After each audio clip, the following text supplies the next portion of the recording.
Hello, it's Sarah from Hardcover Hearts, and I'm here with my week of reading wrap-up. This is where I talk about the books that I read this week, what I'm currently reading, and potentially could read next week based on my mood. So I had a very good reading week. Some because I had great books, and then some I just decided to let go. I decided to skim and let go, which is not really what I normally do. So let's get into it, and I'll tell you all about it.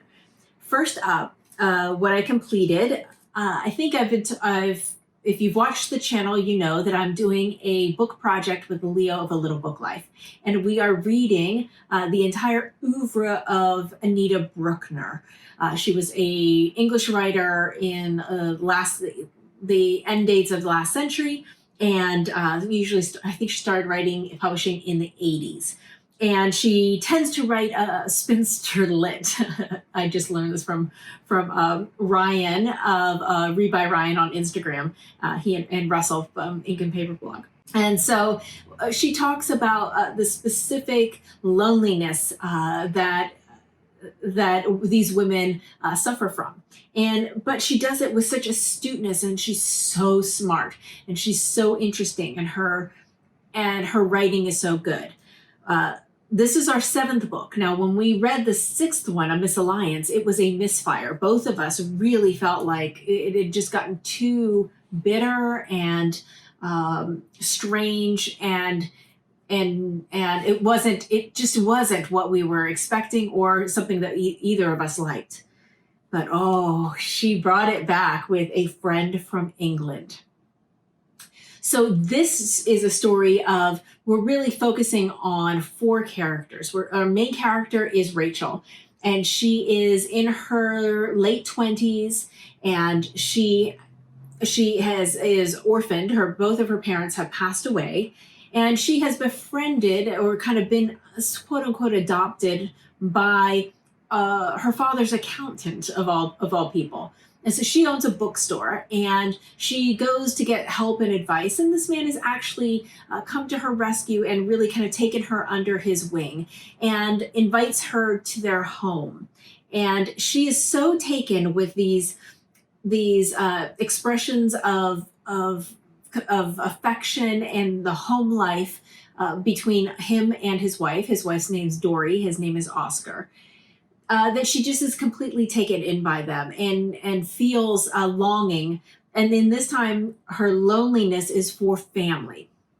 Well, they have a daughter named Heather who's almost her age. And for some reason, they seem to think that she's going to be the one to help Heather, and that Heather is kind of wayward, or there's something that she needs to do, or maybe she's serving as a counterpoint of what could happen if you don't get married. But they really want to make sure that Heather has someone or has something in her life. And so they keep trying to put Heather and Rachel together. Heather is a cipher. Nobody knows what's going on in Heather's mind. She keeps her cards close to the vest. And that ends up creating all sorts of tension in this relationship. This really was a reckoning with the Brookner woman. So it's almost as if after 6 books, this idea came about, and she won the Man Booker for, I think it was her 4th, Hotel de Lac. And so at this point, I think she knows what the Brookner woman has been defined as, and we have a character who really reckons with that. And who doesn't see herself that way, but maybe she is. So I just found this to be exceptional. What was lacking in the last one was any kind of tenderness or love or softness. Here it's guarded. It's always guarded in her books, but especially here. But the astute writing was back, and that reserved tenderness was here. And we had characters that you did care about, you really cared about. So I gave this a 5 stars. This might be my favorite, if not second favorite so far of her work. So that was starting off with a bang. And these are really small. It's, I think, maybe under 200 pages, just at 200, and this is 205. So they're really fast reads. Then I had this book. This was an ARC that I received from NetGalley, and this is Miss Benson's Beetle by Rachel Joyce. I told you I can't be trusted to follow any kind of rules. So this is nonfiction November and novellas in November. That was not nonfiction, and that was not a novella. And novella, in my mind, is under 200 pages, so we're right at that cusp. Maybe we could stretch it, but I don't think so. So I'm just doing my own thing here, but this is what you do when you read a lot of books. You're just gonna follow your whim and whimsy. So with this, I wanted to get to this, and I needed something because I am reading some heady material. We'll get to it in a moment. And this was just spinster lit at its finest. So we have a woman, an older woman, and her name is Marjorie Benson. Her entire life, she has loved the sciences, the biological sciences, and specifically fell in love with this myth that there is a beetle. There's a beetle out there that is very, very small, maybe the size of a button, and it's golden. And she has been enchanted with this concept and notion, and so much so that she actually pursued trying to figure it out, and this has become one of her passion projects. So now you've heard another one of my tropes. I love a good passion project, and for me, that's a project that you don't get paid for.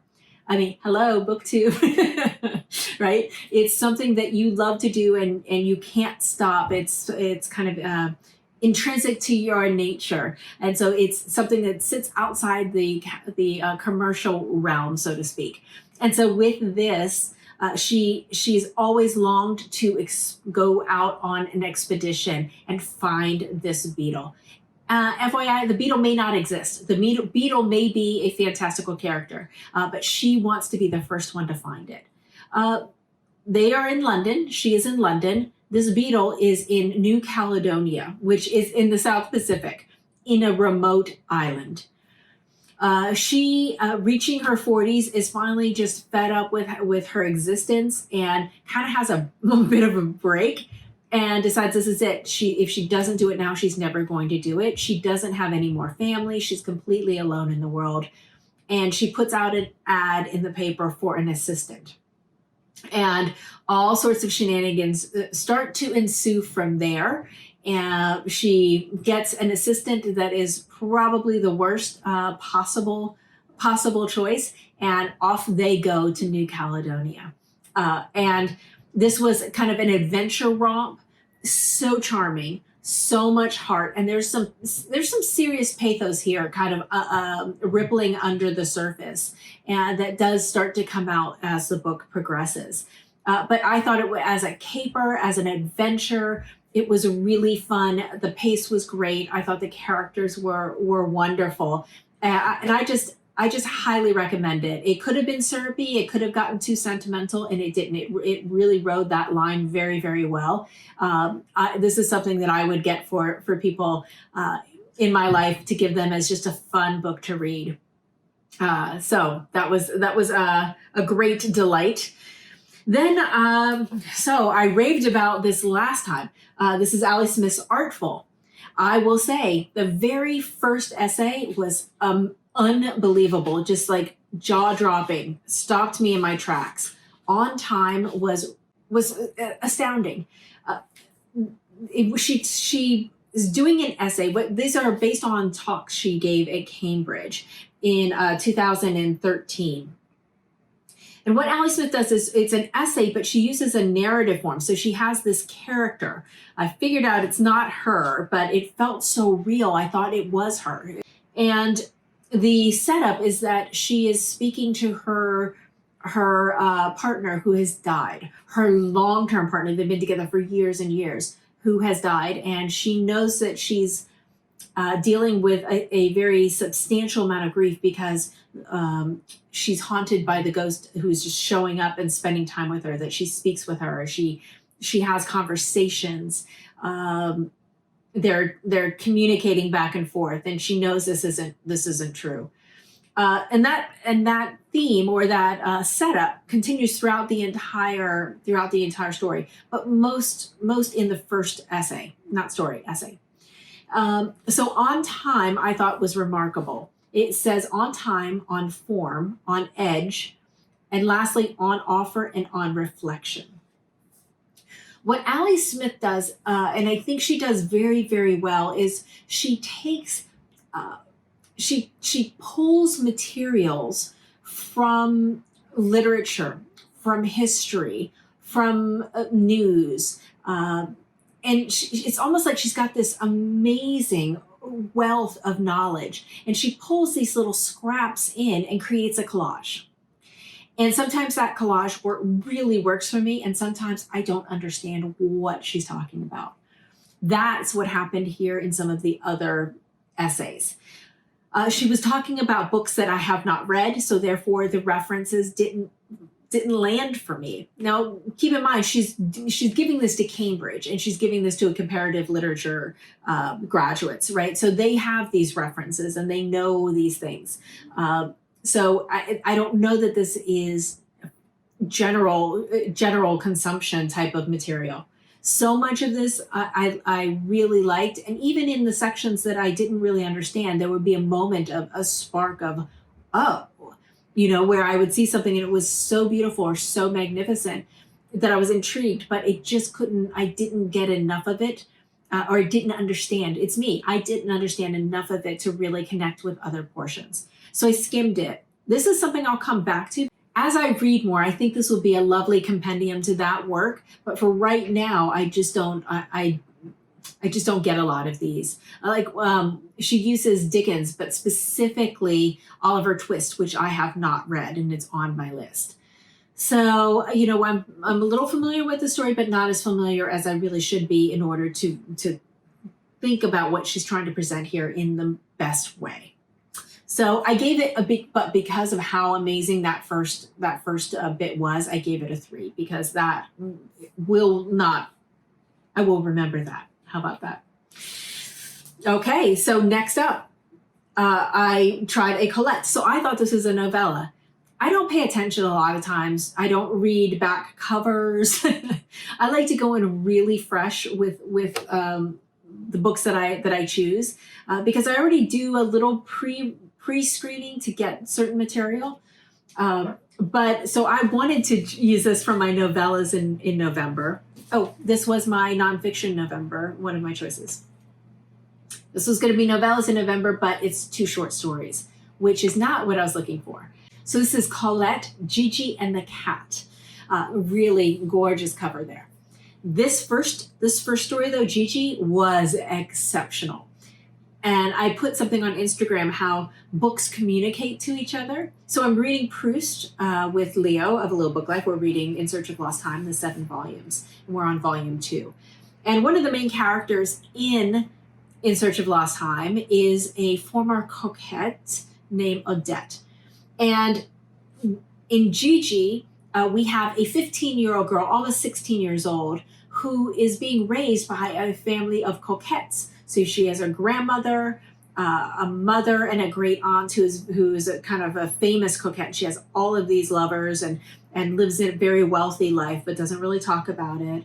Her mother was a coquette. So she's kind of surrounded in this very female-centric family that talks about and the idea of catching a man and having important lovers is something that they ascribe to be and look forward to and talk about in very interesting ways. And so this is not your normal family.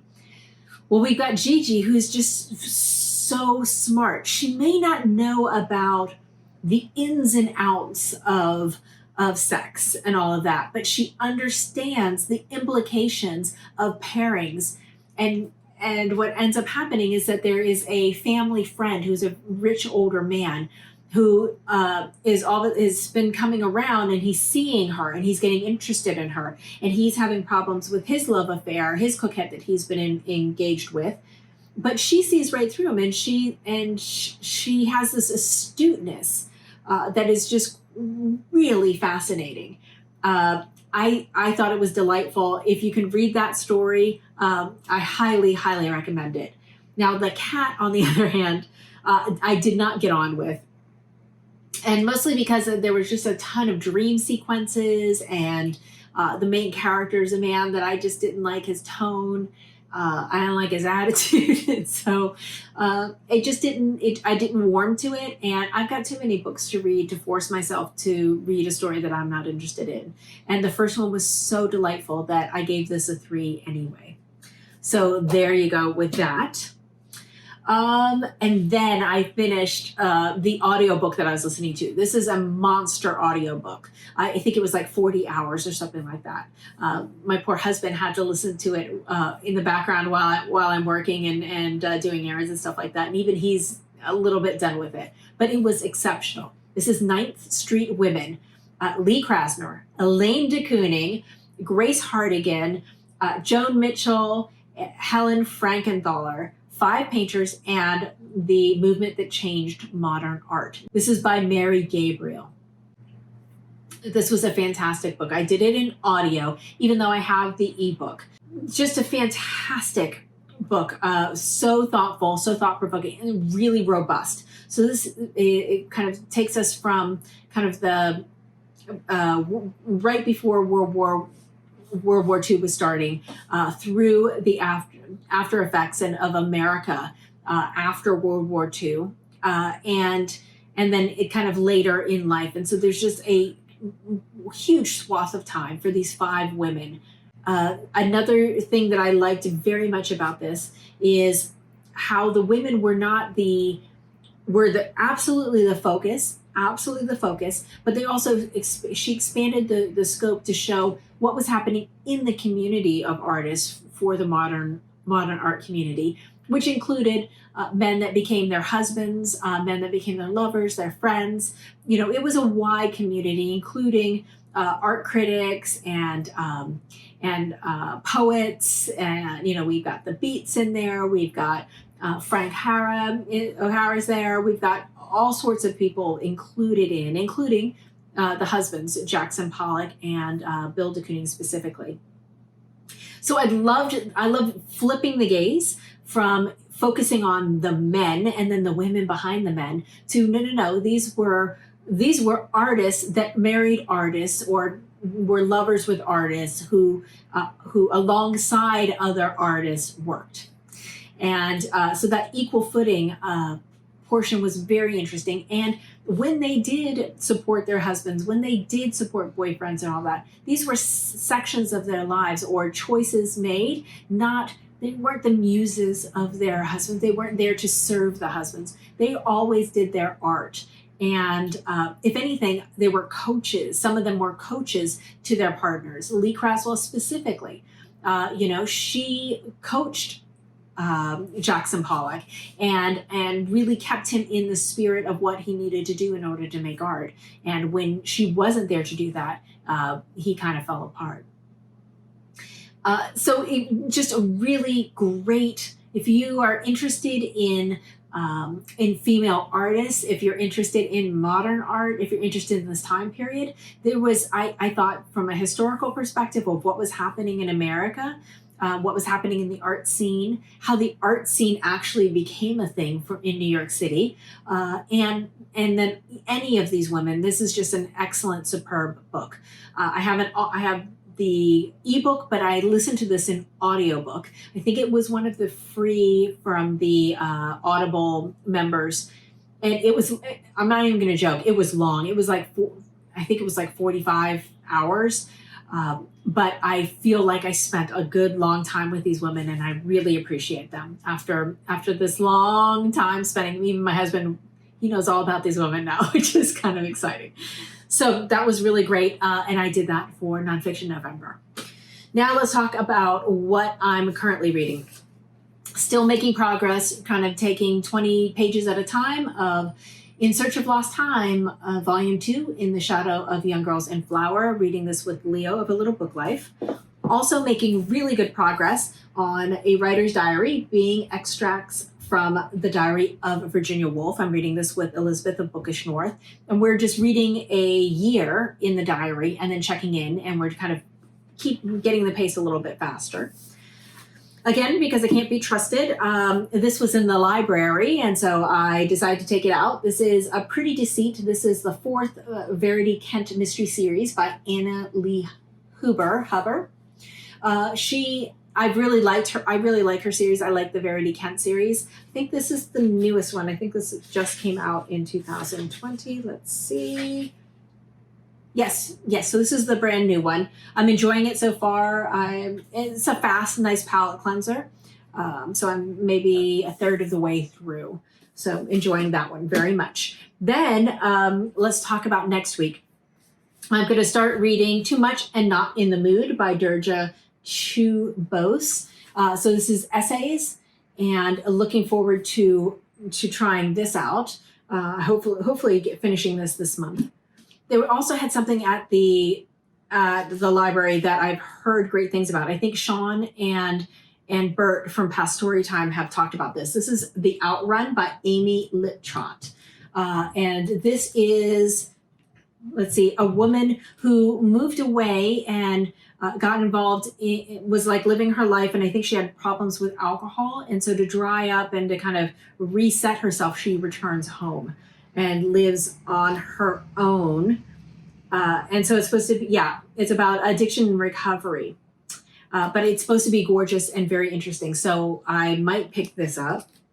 And then I actually went into a bookstore this week. They had one of the local bookstores had very minimal shopping, like only 7 people in the entire store at a time. And so I would go, you can go in, you could do your shopping, and then you had a time limit, and then you had to split.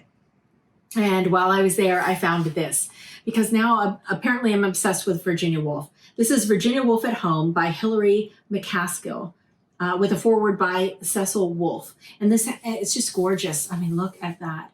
It has all of her homes. So if you remember, I got excited about Virginia Woolf after reading Square Haunting, which was absolutely remarkable. If you haven't read that, that would be something fantastic for the rest of Nonfiction November. It's by Francesca Wade, one of the best books of the year for me.